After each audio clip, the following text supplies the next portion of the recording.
community workers and with advocates, talking about what's going on here in Florida. Can you all just give a hand clap for our fabulous folks that are with us today? Thank you. I'm Kelly Robinson. I'm the president of the Human Rights Campaign. I'm based in Washington, D.C. I use she and her pronouns. But I gotta say, like, the most important role that I hold is as wife and mother to my child. And I have heard stories all across the country of families in Texas thinking about leaving their state to make sure that their kids are safe. I've heard the stories of hundreds and hundreds of anti-LGBTQ plus bills moving in states across the country and the impact that it has for folks to actually to learn in school, to feel safe when they're walking down the street. And I'm here because this is the center of so much of it. So much of what's happening in Florida is not only impacting the people in this state, but those policies are being exported. That hate is being exported to other states. And I truly believe, as a mom especially, that it's our job as parents to protect our kids, but also to ensure that we're creating a world where they can grow up with as much freedom and liberty and everything they need to be their whole selves. And in this moment, when we've seen over 500 anti-LGBTQ plus pieces of legislation moving across the country, this is a call to action, a call to arms for every parent, every educator, every community person that cares about our kids and cares about the next generation having more rights than we have today. And you know, when I see what's happening in Florida, and not just Florida, but so many states across the country, but especially here, I see Governor DeSantis and extreme anti-LGBTQ plus politicians moving an agenda of hate. I see them talking about freedom, and my question is, for who? Because it's not freedom for people that look like me. It's not freedom for our families. It's not freedom of educators to educate. Not only are they attacking LGBTQ plus issues and our families and our kids, but they're also coming after medically necessary access to gender-affirming health care. They're trying to ban Black history from being taught. They're trying to silence our ability to protest. They're trying to criminalize shelter for immigrants. And these are just a few of the layers of assault that they're launching against our community. So this is a time where I'm clear that we've got to come together and fight back. And if there is a silver lining here, is that there's a new energy that's being mobilized that's going to ensure that even though the pendulum of history is swinging towards hate now, by God, we're going to bring it back. So y'all, I am so proud to be joined by this incredible. Here's what we're going to do. First, let's go around, share who you are, your pronouns, who you're representing, and then we're just going to have a conversation about what is happening in the state and what we're going to do about it. Joe, do you want to kick us off? Happy to. Good morning, everyone. Good afternoon. My name is Joe Saunders. I am a former state lawmaker here from the Florida House, but also the senior political director for Equality Florida, Florida's largest LGBT civil rights organizations. My pronouns are he and him, and I'm proud to be here today. My name is Mutai Sekhem.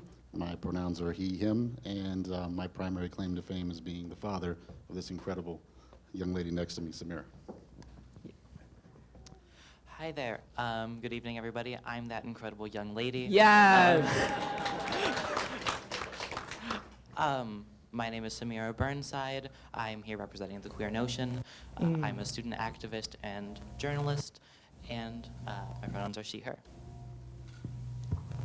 Hi, my name is Alan Barsky. I am a professor at the Sandler School of Social Work at Florida Atlantic University, past chair of the National Association of Social Workers, National Ethics Committee, and proud father of a girl who graduated from the public school system here in Florida.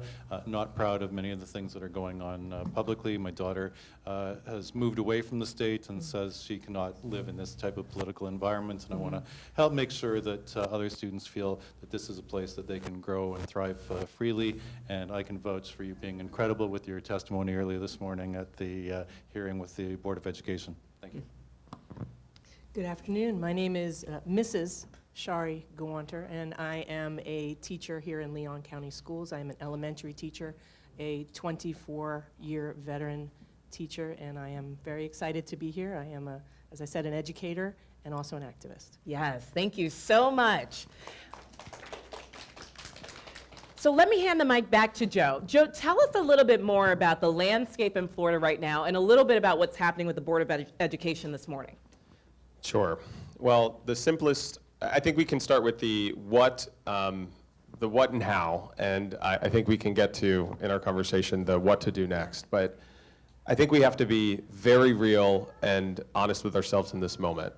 Florida is being held hostage by the political ambitions and hubris of Governor Ron DeSantis. He has made the decision to start a Cold War with his former mentor Donald Trump for the Republican nomination for president. And if you start from that premise, then you understand everything that's come next. You understand how state agencies in this state have been weaponized. You understand that in the past 12 months, drag queens have seen secret investigators from the Department of Business and Professional Regulations deployed into their shows. You see how the Board of Medicine has been weaponized with political appointees to attack healthcare for trans kids. And like what we saw today, you see a political board make a move, partly because of more chess with the Disney Corporation, to expand the Don't Say Gay law through rulemaking to K through 12th grade. That's the rule that the Board of Education just voted on as we began to convene here today. The Florida Legislature, which is still in session, has 22 anti-LGBTQ bills filed. That is the most on record for a single session in Equality Florida's history. 18 of them are moving in this building right now. 3 of them, a ban on gender-affirming care, an attack on the civil rights of transgender people, the criminalization of transgender people who just want to use the bathroom in Florida, and attacks on drag queens. That will all pass off of the floor of the Florida House today. Why is all of this happening? Because Ron DeSantis believes that he can punch down at us and pave a path to the presidency on our backs, and that's what we have to fight against. Thank you. Thank you so much, Joe. You know, I want to ask our folks here, we're joined by a teacher, a social worker, a student, and a parent, right? You're seeing all of this play out. How is it impacting your lives and the people that you serve?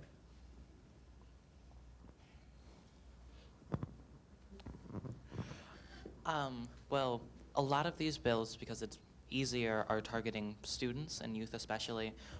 As far as the people that I know, I've seen people, number one, who were never interested in activism become activists because they've been forced to at such a young age. And I've also seen, there is one trans person I know who isn't planning to leave the state. I know people who have gone back in the closet because of these bills and the environment they've created.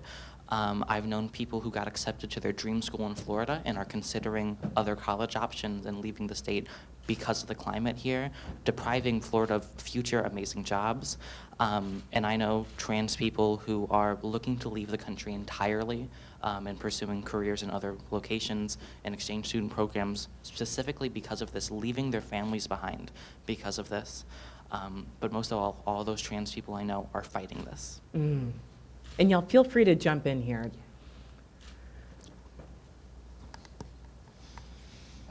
Educators hold a vital role in the relationships that we hold with our students and our families. And in all the years that I've been teaching, I've felt comfortable presenting myself as I am in my classroom. And until recently, there is now fear around that.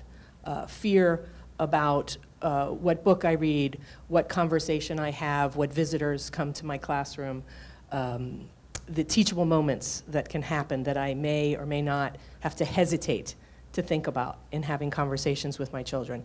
Being visible to the students in my school, for them to be able to walk past my classroom and see a safe space sign on the outside of my door and just know, to just see me and others like me, just being, just teaching, just achieving, just paying my taxes and being a person in the world. I am seeing many of my colleagues feel like they are going to have to hide who they are differently than their professional peers are forced to do. And that will be detrimental to our children and to the education of our children. What is happening right now is fear. What is happening right now is a power grab. We are vilifying the LGBTQ plus community. We are vilifying educators. We are vilifying, specifically targeting trans community. And it is not going to do anything to help close achievement gaps, to make our schools safer. What's going to make our schools safer and better for our children? teachers in the classroom. Teachers who want to be there, teachers who want to show up and talk about hiking and kayaking, and my wife brings cookies to the classroom and the kids say, "Oh, who's that?" "Oh, that's my wife." "Cookies?" Cookies. It's about the cookies, right? It's about the art projects. And to be able to bring my life to my classroom, to be able to share my experiences in the same way that any of the other teachers in my school talk about their lives is super, super important. And I don't want to ever have to second guess that. I won't second guess that. And so what it's caused me to do is to make a choice. Am I willing to put my job, my teaching certificate, my body, and my life on the line to continue to be here for these children? And I am. Thank you for sharing. Thank you.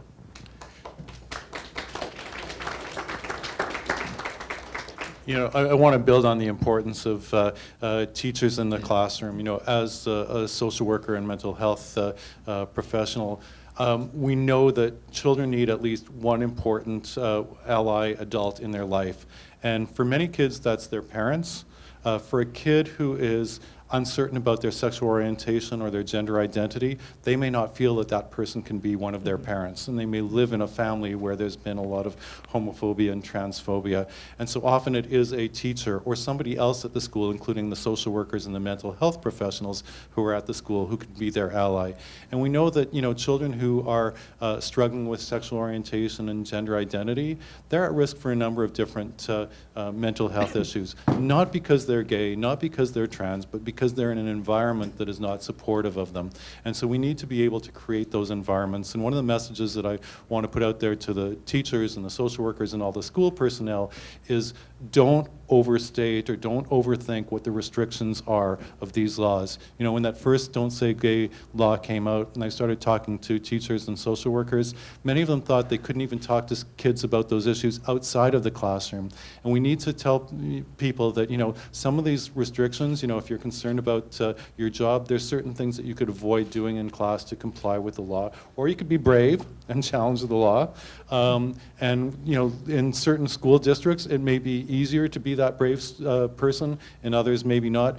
But don't stop talking to kids. Don't stop allowing kids to see you as a safe person in their life, and make sure that you find creative ways to be able to talk about these issues. You may not be able to have a gay-straight alliance network, but you could have a diversity group.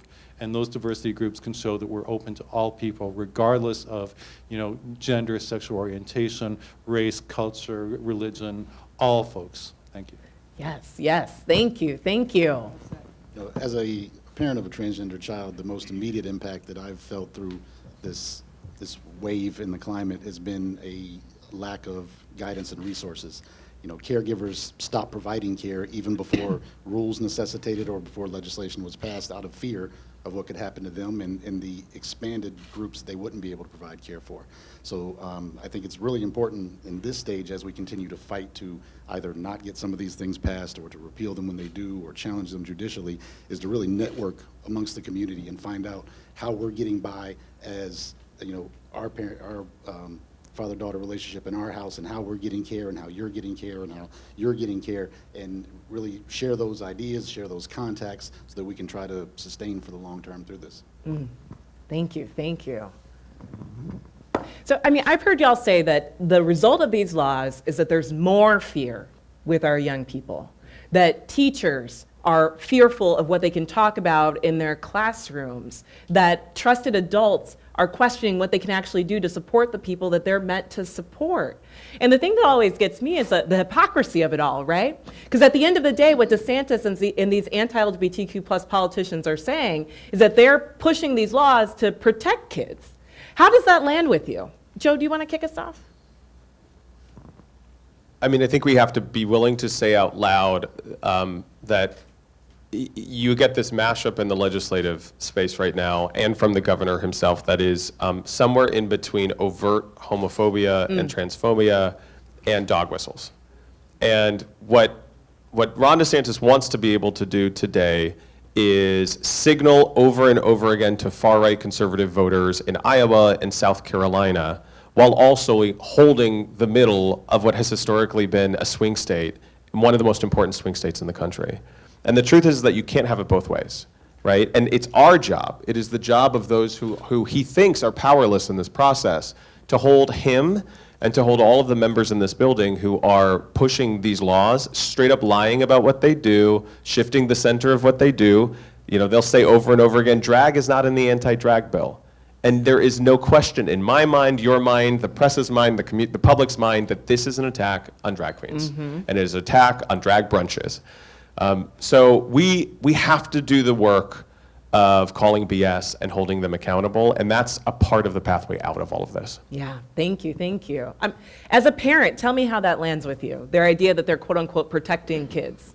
You know, specifically with DeSantis, it's been interesting to me that his messaging has been that when throughout the expanses of the pandemic, it was all about the parents choosing what was right for the kids. The parents choosing if they could wear masks, the parents choosing if they get vaccinated, the parents' choice, even with their school choice support, it's the parents choosing what's best for the kid. But when it comes down to my transgender kid and how we get health care, it's suddenly his business, and it's suddenly the legislature's business, when the Department of Education's business.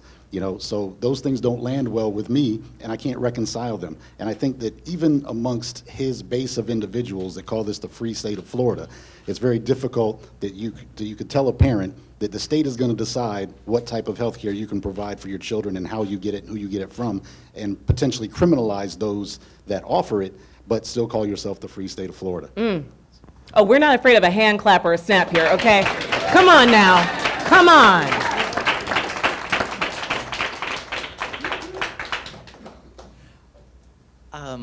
I guess I'll say, even on the parent side here, not just the protecting the children side, last night, while talking about SB 254, Representative Fine quite literally said, this bill is about parents' rights, when that is a lie. It's taking away a parent's rights to choose what's best for their child, to choose if their child can get that care. And it comes from this place of depersonalization that they've been working on for so many years. They've been working on making the public think that trans people are sick, confused, that it's a social contagion, that they aren't real, right? And this has caused it to be seen as a rightful interventionary action to save people from themselves, to save people from a disease, almost like an emergency order, right? When in reality, it's just testing the waters with the governmental overreach. This could happen to anyone next. It's not just about us. Yes, yes. Yeah, injustice against one is injustice against all of us. That's right. And we are focusing on LGBTQ today, but at the same time, we have to look at all of the other attacks against diversity, equity, and inclusion from K to 12, and including also universities. And we're going to need to be able to, I think, reach out to, and as many of the groups are, HRC and Equality Florida, doing great jobs reaching out to NAACP, ACLU, and other allies, because we're not going to be able to do all of this ourselves. And we have to help people to know that when there are attacks against LGBTQ kids, it's not just affecting LGBTQ kids, it's affecting their families, it's affecting their friends, and it's also affecting people from other diverse populations, because they're going to be vulnerable as well.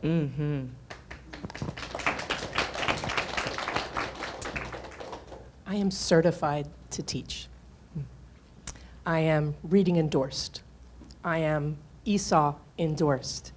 I am consistently receiving professional development and training.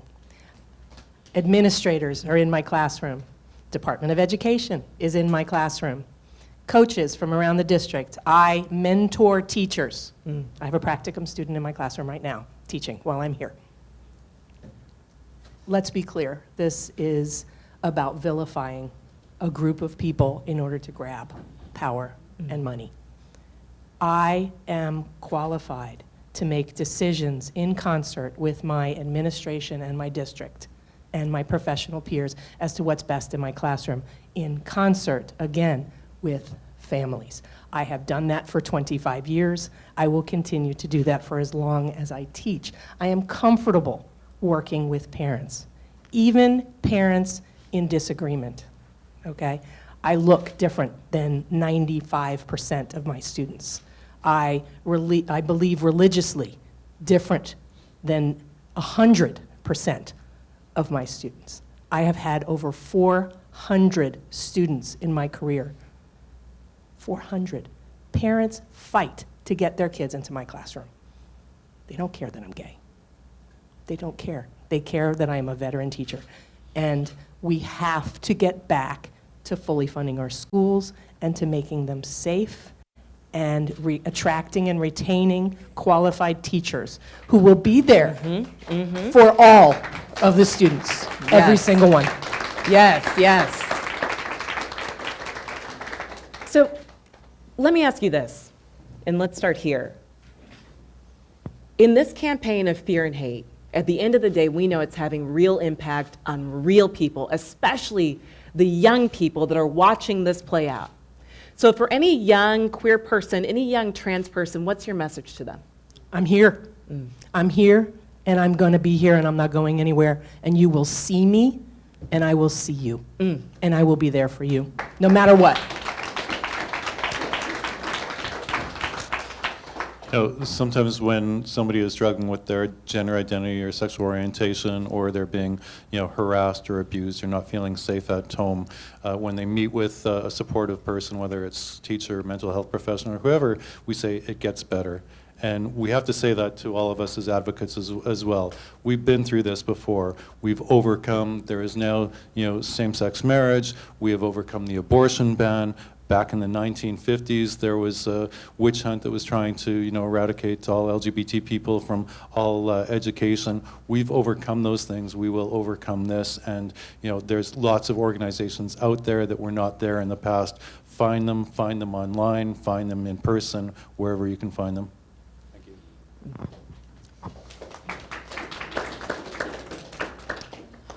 I would say this is a scary time, but it isn't a lonesome time.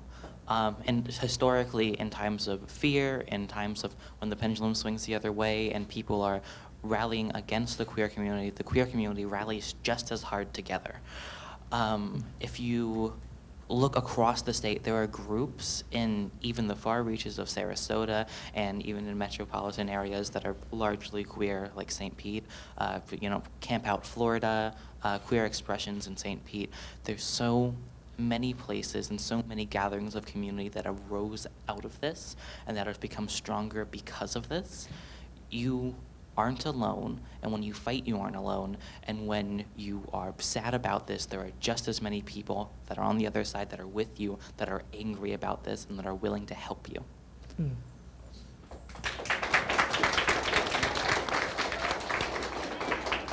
So I would say in general that even though it doesn't seem like it, this is a time that's going to build a foundation for community that has not existed, at least in this country, for LGBTQ people before. This is going to be a time where more is discovered about one another, where we lean on each other as communities and as allies, and we're going to build from this in a way that was not even envisioned years ago. So, and also just know that you're not alone. And I know that's such a cliche to say that, but you're not alone. There are people that are fighting. We are not going anywhere. We're not leaving the state. We're not leaving the place that I grew up with and that I raised a family in and that I learned to love in.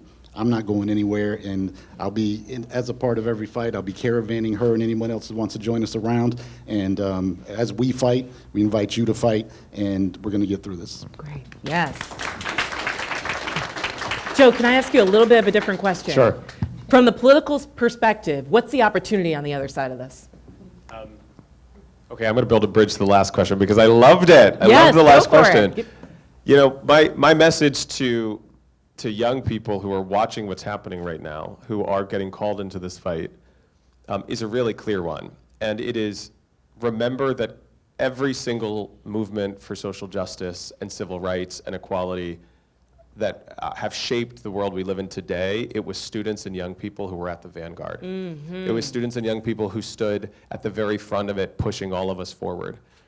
And I would remind them that it was last year during the Don't Say Gay and Trans fight when students on their own organized themselves to walk out of high schools all across this state and to shut down their schools and the conversations in every single market in this state. It was students who came to the Capitol and didn't ask us for permission if they could come inside, stormed into the rotunda, grabbed the microphone of the national conversation, And it was those students in that moment that inspired employees at Disney to push their company to match their values. Everything that is happening in 16 months before a presidential election in this country is because students stepped up in Florida to fight. And so I think we have to remember, one, first and foremost, as we head into the last 3 weeks of this session, that the fight is not done up here. That it feels harder than it's ever felt, but we have fight in us. And our challenge to you is to meet us in challenging them in every attack. In every venue in which they attack us, we must be there to challenge them, to limit the scope, Yes. to set the stage for litigation, to hold them accountable. That's one.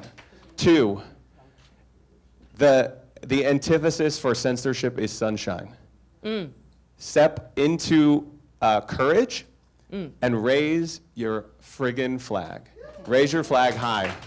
Hashtag raise your flag. It's a campaign that Equality Florida and HRC are going to be launching. And three, this is my last bit. Understand that this moment, there are these benchmarks in our civil rights struggle that we can find. The war against queer people by Anita Bryant, right? These moments that have defined so much of who we are and our pathos, the war against HIV. This is that moment in Florida and really in the country, and it won't be fixed in 6 months. There's no HRC or Equality Florida Ferry. Kelly is incredible, and she can't fix this for us. We're all going to have to fix it together, and that means engaging in your movement organizations. It means building new ones. It means being a part of this struggle in a way that maybe the folks in this room and everyone you love hasn't felt called into it before. That's how we dig out of this hole. And to your point, at the end of it is the vision and dream of liberation that we all want Florida to exist in. Yes. Yes. Woo, just drop the mic. Just drop it. Just drop it. We keep us safe. Who keeps us safe? We keep us safe. Who keeps us safe? We keep us safe. Yes, yes, y'all. I'm inspired because there's something about this moment that's also awakening a piece of us that needed to be awakened right now, because the kind of hate that we're seeing on public display was always there, right? We need to make sure that this is a moment that we get to generational change to ensure that we are extinguishing that fire of hate in a way that it can't be reignited. And I'm reminded by so much of what y'all have said that we've got a history of doing this. It's in our DNA as a people, because all the hateful things they're saying about trans folks today, 20 years ago they were saying it about lesbian and gay folks. 30 years ago, they were saying it about folks who lived with HIV. 40 years ago, they were saying it about black people. 50 years ago, about Jewish people. It's a part of the American story to interact and confront that hate and get to the other side. So my last question, I'll take a hand clap too. And I truly believe that on the other side of this, there's something greater that's waiting for us. There's a way for us to get there. So my last question to my panel here is, what's your message that you want to give to DeSantis and these anti-LGBTQ plus politicians? As far as DeSantis goes, for me, it's pretty simple. He should know to the depths of his soul that gay and transgender people were not legislated into existence, and they damn sure will not be legislated out of existence. So he should find some energy to put in other efforts, because no one's going away, no one's disappearing, no one's going to be erased by bigotry. And I'll tell you this, I appreciate a bigot when they just say it plain. So, and we've had that recently. Because then you know who's who in the room. And then we can adjust fire according to that. And some people are being emboldened by that, and now they're going to expose themselves, and we'll know how to move correctly. But Republicans in general, if they don't have a plan and they don't have policy and they just want to use hate and they want to attack a group that they think is small, should understand how big the group of friends that cherish her are, and how big the families are that love her and that love you guys, and how much the communities are waiting for these trans youth to become adults and contribute to society and be a part of this huge American project that's been ongoing for 200 plus years. No one's going away. And I also think that we spend a lot of time talking to Republicans. We spend a lot of time insulting the people that say that they're against us and that say that they hate us. We have to spend some time also demanding of those that say they're our allies, demanding of those that say they represent us to do what they said they would do. Yes. Do not, as a community, allow people to feel entitled to your vote, make them earn your vote. Even when we're up against supermajorities, there's no reason to be silent. There's no reason to not use every rule, every measure to delay if delay is all we got. Because delay is the difference between someone getting care and someone not and potentially losing a life. So demand from those that say that they're allies to be allies and get into motion. And those that say that they hate us, they're going to continue on the same road, and we're just going to build these numbers. And to them directly, I will say, you can expect me. You can expect me in your DMs, on your phone, in front of your legislative offices, at your state capitals, and you can expect her, and you can expect people like her at every moment we have an opportunity to confront you. Yes, yes. I'll say three things. First, just build off of that. Delay was what got me my care. The very night before the Board of Medicine policy went into effect, my provider canceled on me without telling us. We had to scramble to get an appointment, and it was 3 hours before the bill would have went into effect, and I wouldn't have been able to get care that saved me, that got me that appointment. The testimonies that were given at the Board of Medicine meetings rang up to more than 3 hours. Those were what saved me. Wow. Wow. The first thing I'll say to DeSantis and to politicians like him is that, first of all, you're betraying your constituents. You're supposed to serve everybody in this state, not just the people who look like you. And second of all, I want to say, you're betraying Republicans. I have talked to them. I have talked to people like Jordan Willow Evans. I have talked to trans Republicans and cis Republicans alike. I have talked to the log cabin, and you are betraying them. This is not partisan, even for you. We thought it was going to calm down after Don't Say Gay, but I guess you just got a whiff of that money and wanted more. It's not going to work out. It's an assault on Republicans' beliefs of freedom. It's an assault on American freedoms. It's anti-constitutional. In many cases, it's anti-parent rights, what you're a proponent of, like your school choice policies. It's against what you say you believe, and it's just for money. And the last thing I'll say is, everything that's happened before will happen again. When social justice is achieved, when rights are gotten, people will lash out at them, people will try to roll them back, and then we will lash out back. We will band together and create communities, and we will get those justices again, and we will solidify them. And maybe it'll swing back one day, but it'll swing back our way again.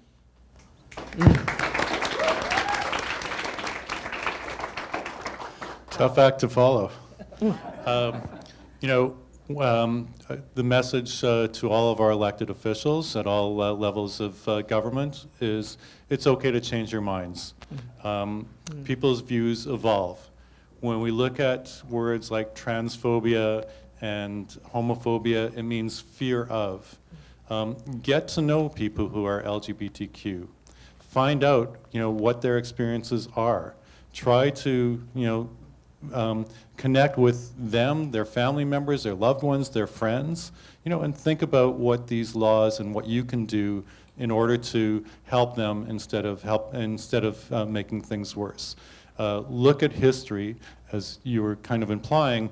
When you have a fascist government, it doesn't end well. Okay, and fascist governments, ban books. They try to ban certain thoughts. They try to create fear. They have scapegoats. Today's scapegoat is, trans people. Tomorrow's scapegoat could be someone else. It could be you. It could be your children. Doesn't go well. We really need to relook at, how we are treating our teachers and our children, and we really want to be offering them support, not trying to erase their identities.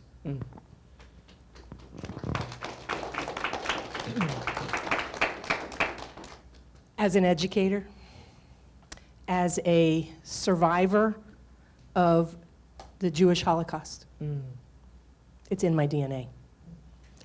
And so my message is not to the governor. My message is not to the legislature. They've made up their minds. My message is to the families. My message is to the voters. Let's swing things back. Support me in my classroom. Help me to stay and do the work that I love, my calling. Teaching is a superhero. It's a superpower. And I wield it in a way that changes lives.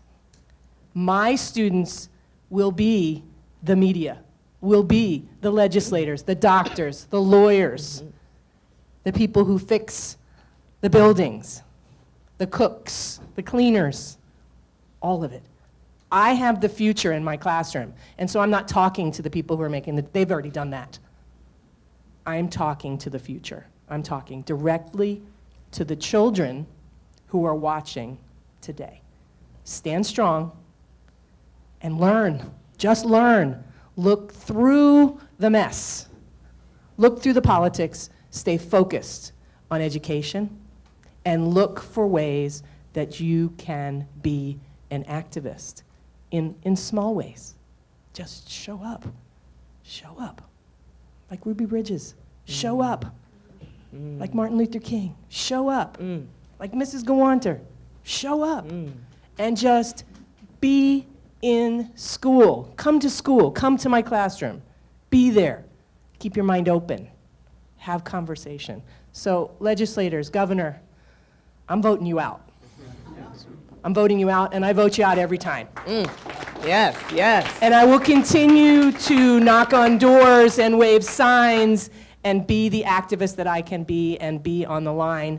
I am disappointed in my governor. I did not vote for you. I am disappointed in certain legislators. I did not vote for you. And the last thing that I'm going to say is there are some amazing legislators out there. They are fighting for us.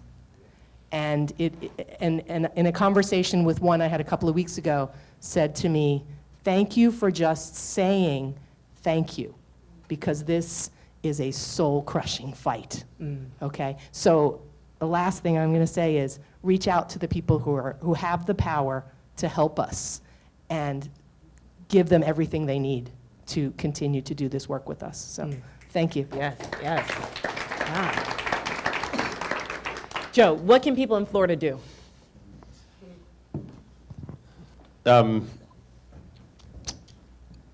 So short term, join Equality Florida in our Pride at the Capitol program. HRC, our other national partners, the entire LGBTQ civil rights infrastructure in this state is driving people to the Capitol. If you are watching this on Facebook or online and you need more information, you can reach out to our team, but we must challenge them in every venue that they attack us, every single committee hearing. We must lay the record for the harm that they are causing, one. Two, be a part of HRC, be a part of Equality Florida. If you're not in this work, be a part of it now. And three, and this is my message to state lawmakers. This is my message to everybody in that building. The days of you marching with us at Pride and then voting against us in the Capitol are over. That's right. They are over. Your seat isn't safe. And to my community that's here, I want to let you know that having now been through a few rounds of this, I've been in this Capitol for 17 years. And I don't believe that this is I don't believe this is Florida. I don't believe this is the way that Florida must work or legislate or govern. But I believe that the only way to find balance again is that careers need to end. They need to remember to be as afraid of us as they are of Governor Ron DeSantis and his ambitions. And so the work of strategic work, of doing work in the election to register voters, to get our community organized, to build up the political power of this movement, that doesn't get to happen 6 weeks before the election. It begins today. Be a part of that work. Come be a part of that work with us. All right. Give it up for this panel, y'all. Woo! Oh, man, there's a quote that I love by Lucille Clifton. She said, "Come celebrate with me that every day something has tried to kill me and has failed." And it's because of you that today's no exception to that. Thank you for your work. Thank you for your advocacy. And thank you, everyone, for your fight. We're not giving up. And I know this. Where's my chanters in the house? When we fight, we win. That's right. That's right. So to close us out today, I also want to thank the First Presbyterian Church that's hosting us here. Yes. And we have the wonderful pastor here that's going to close us out this afternoon. It could be evening, it was evening, morning, first day. What I want to say there was evening, then morning, the first day, and that brings us to this day. And God created all in God's image, their image, and it was good, very good. So this work is so important. So thank you for your labors. Thank you for trusting us to be in this space. I'm a sojourner in Florida. I'm from Tennessee. I know a little bit about some civil engagement work in Tennessee. And what I would just say is labor on. It is good work. It is so important. And I'm also the mother of a gay daughter, and her life depends on your witness. So thank you for strengthening the witness. Whether you stand under, the Star of David, or whatever noble pathway that you're on, that's a pathway towards God, we're here because we trust that Christ has called us to be this space. And so as you leave from this place, I pray that you go with energy. I pray that you go with creativity, a strategy that turns things inside out and leaves people going, what? And amen. And so I pray that you go with that gift of grace as you go from this place. Thank you for being here. Amen? Yeah, amen. Thank you all. We'll see you in the streets, and we're going to fight back.